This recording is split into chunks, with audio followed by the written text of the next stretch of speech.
En los prolegómenos del año 2012, hacia el que muchas profecías coinciden al suponer, al afirmar que se vivirá un cambio en la humanidad, hoy hemos preparado para usted un programa en el que hablaremos sobre la definición teológica, sobre el término correcto, adecuado, sobre el fin de los tiempos, que no es lo mismo que el fin del mundo. Es el tema de hoy, el final de los tiempos. He invitado para platicar con él y para que nos dé luz en este tema a Luis Eduardo López Padilla. Él es un experto en mariofanías, es un gran investigador sobre temas de escatología. ¿Qué cosa es el final de los tiempos? Quédese con nosotros y juntos lo descubriremos.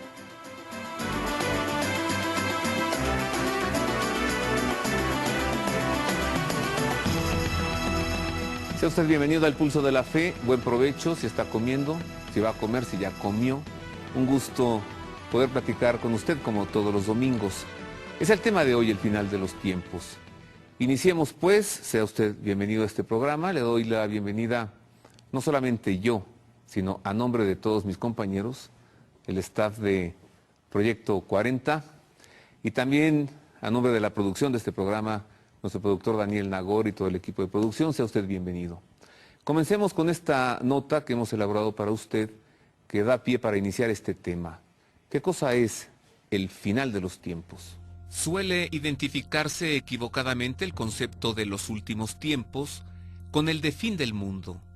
Esto se debe a que la palabra último evoca lo postrero y más remoto, y a que en Occidente prevaleció la interpretación postagustiniana que no se explicaba la concreción de que Jesucristo fuera a reinar por 1000 años en este mundo.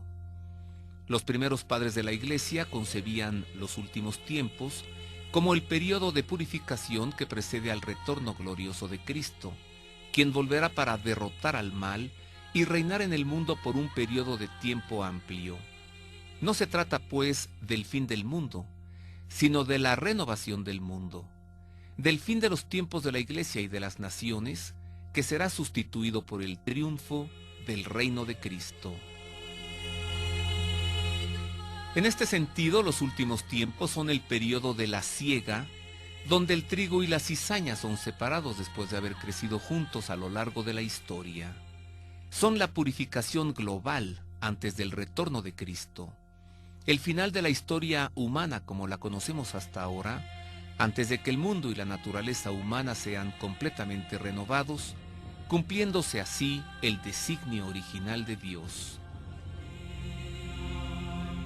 El texto del Evangelio, como no la ha habido, ni la habrá jamás, referido a la gran tribulación, infiere claramente que la historia humana continuará después de los últimos tiempos y que una purificación de este tipo no volverá a suceder. Según el Apocalipsis, el juicio final y definitivo se dará, sí, al final de la historia humana, pero la parusía o retorno glorioso de Jesucristo se coloca al inicio de un largo periodo de paz y de bienestar universal que es inaugurado por la condescendiente aparición del Señor de la historia al final de la gran tribulación, purificación global que sella los últimos tiempos. En sentido amplio, podemos estar seguros de que los últimos tiempos comenzaron ya con el retorno de los judíos a la tierra prometida, hecho que fue profetizado cientos de años antes de Cristo por el profeta Ezequiel. Lo que falta conocer es cuándo comienzan los últimos 7 años de este periodo, los de la gran tribulación descrita por los profetas Daniel, Isaías, Zacarías, por los evangelios sinópticos y por San Pablo. En efecto, acontecimientos recientes y la guerra de 1967 dan la certeza de estar viviendo ya los últimos tiempos en sentido amplio, quedando únicamente por determinar el sentido estricto, es decir, el comienzo de la gran tribulación, comúnmente conocida como la Semana de Daniel, en la que un día corresponde a un año.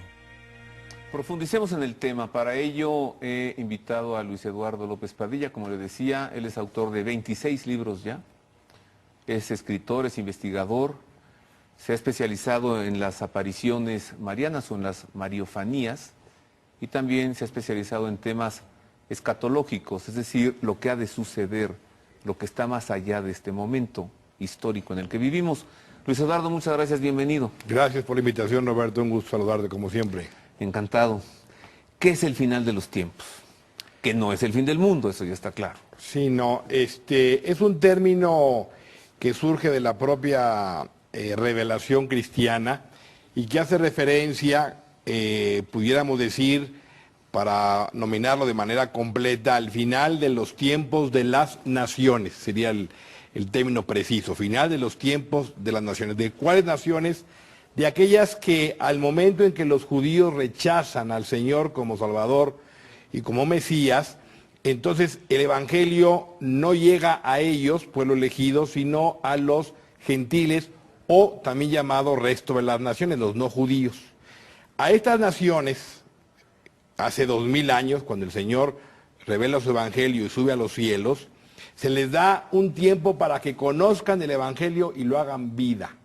Entonces ellos tienen un principio y luego un final de los tiempos, donde el Señor va entonces a pedir cuentas de estos 2000 años que les ha dado a las naciones, o pueblos no judíos, o pueblo gentil, que es lo mismo, para que hayan conocido y hecho vida el Evangelio. O sea, nos incluimos. Tiempo que nos ha dado. Que nos ha dado a nosotros. Ajá. A todos los pueblos paganos o pueblos gentiles, o también llamado de las naciones. Entonces, el final de los tiempos es el tiempo en que ya profetizado, porque no va a haber más conversos, porque ya no va a haber más pueblos que conozcan el Evangelio de Cristo y se conviertan.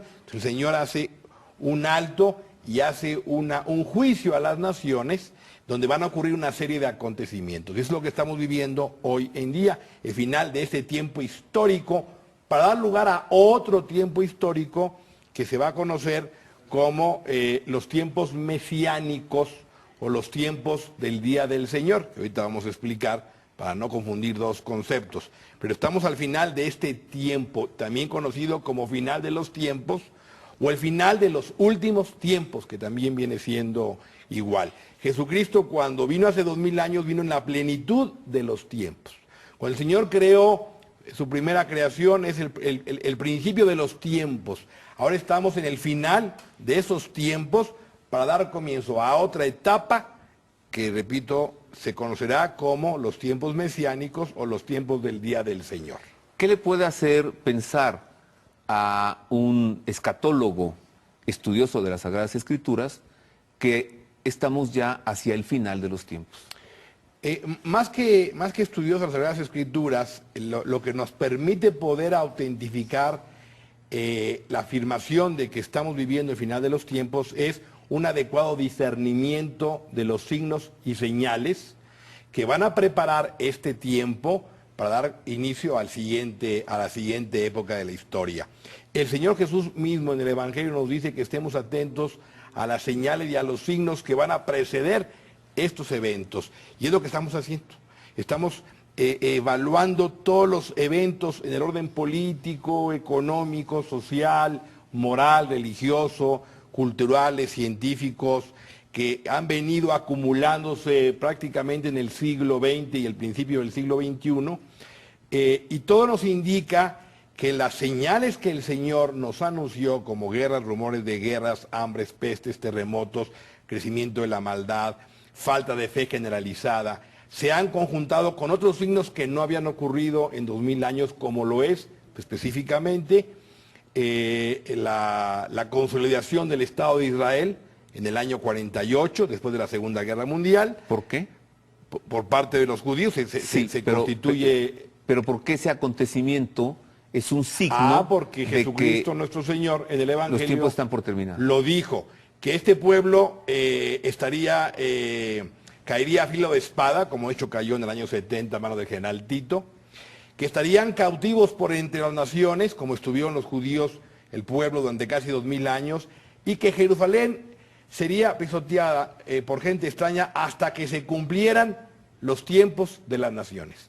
Es el caso que Jerusalén, repito, en 2000 años se vuelve a constituir en Estado libre y soberano, Estado de Israel, y en 1967, en la Guerra de los 6 días, contra todos los pronósticos, los judíos toman la ciudad de Jerusalén. Entonces, esa profecía que estuvo... Y regresan. Y regresan a Jerusalén. Y están en proceso de repatriación.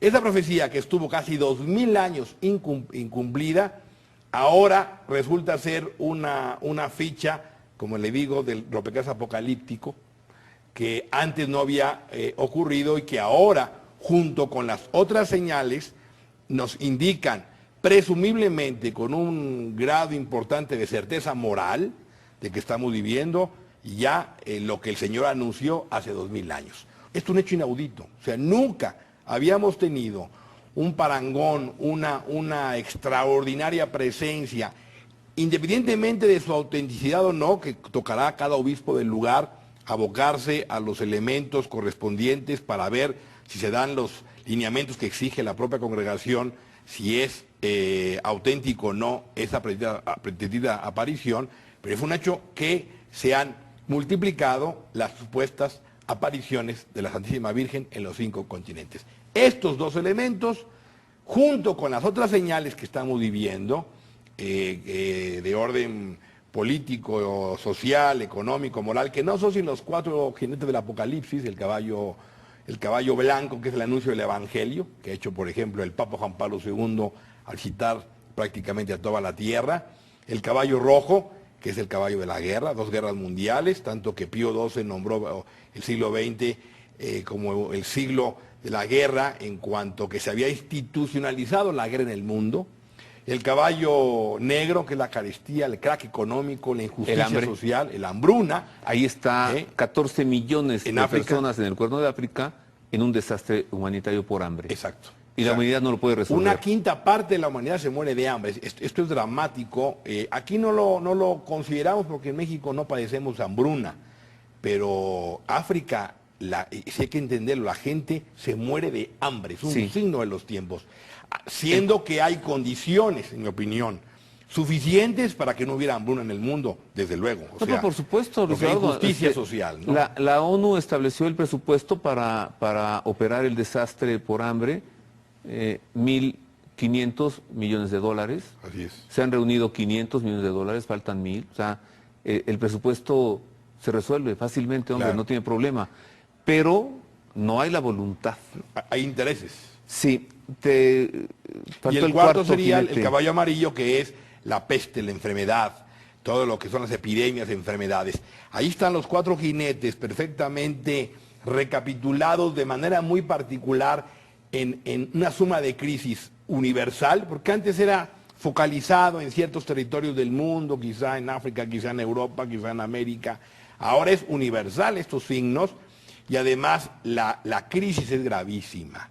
En todos sentidos. Entonces, junto con todo esto que acabo de mencionar, aunado al regreso de los judíos a Palestina y aunado a la presencia de la Santísima Virgen, que además en su mensaje dice que estamos ya entrando al anuncio profetizado por su Hijo del final de los tiempos, nos permite poder afirmar esto. Y junto con lo que estoy mencionando, por si fuera poco, hoy toda doctrina, toda filosofía, incluso movimiento pagano, de orden, como pueden ser las profecías mayas, otros calendarios, etcétera, todo el mundo habla de que estamos a punto de vivir un cambio, de una transformación. El único que no habla